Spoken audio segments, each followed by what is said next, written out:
Hi everyone, it's me again, Giselle, your VA mom. So today, we've decided na mag-commute papuntang MOA since matagal-tagal na din na hindi kami nakapag-commute. And matagal na din talaga kaming hindi nakasakay ng MRT, so napagpasyahan namin na mag-commute na lang. And nandito na kami sa Shangri-La, dito yung way namin papuntang Shaw kasi hindi mainit dito sa loob ng mall, kaya dito kami dumadaan. Actually, pwede naman talaga magsasakyan, kaso na-miss lang talaga namin ang sumakay sa MRT. And so far, hindi naman kami nagsisik kasi Sunday and wala masyadong tao and hindi punuan sa MRT. And finally, we've arrived to our destination, Mall of Asia. As usual, maganda talaga tong Mall of Asia since malaki tong mall na to. And meron siyang seaside na mahangin and madaming activities na pwedeng gawin ng mga bata. And of course, mga kainan na mag-enjoy talaga kayo. So, nagmerienda muna kami, nagkape lang kami and bumili ng milkshake. And after nun, naglakad-lakad na kami dito sa may seaside ng MOA.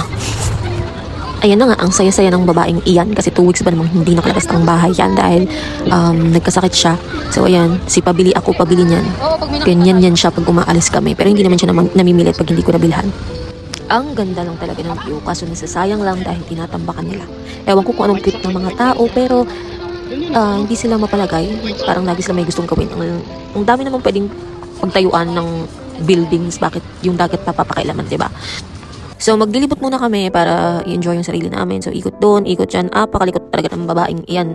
Pero okay lang, di bali ng malikot kaysa may sakit, diba? And ayan, ganda-ganda ng person. Si Kuya, feeling niya kasama siya sa video. Nahagip ka lang naman. Since napagod na kami kakalakad, nag-rent kami ng bike.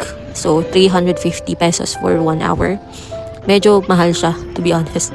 But wala gusto natin maglibot-libot kaya nag-rent kami. And masaya talaga yung experience talaga is sobrang saya. So, ayan, okay lang naman magbayad. Ang importante masaya. Whoa!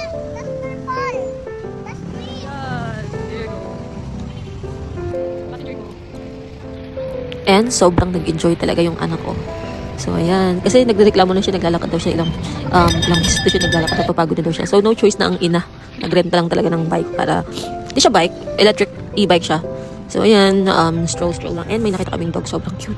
Parang stuffed toy. So, ayun na nga nakakatuwa tong sumasakay dito sa itong, ayun o. Sumisigaw na lang sila kasi nakakatakot naman kasi talaga. So, libot-libot lang kami. So, ayan, madilim na. And maganda talaga yung view sa MOA pag medyo madilim na. Kasi yung mga ilaw, maganda tingnan. Mas maganda yung MOA pag gabi, unlike pag araw. So, libot lang tayo. Ayan, ang saya, diba? So, since 1 hour na and 10 minutes na lang, binalik na din namin agad yung e-bike. So, dito muna kami sa kainan.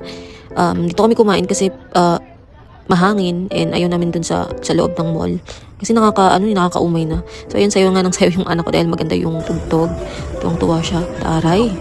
Dancer yarn. So, pauwi na kami. Ang ganda talaga ng MOA. Promise. And, ayan, nag-picture din sila. Nag-picture din siya dyan. Bumili siya ng toy. Ang lit-lit, 350 pesos. Well, okay lang naman. Nag-enjoy naman siya. So, ayan, ang saya mo, day. Yeah. Bye!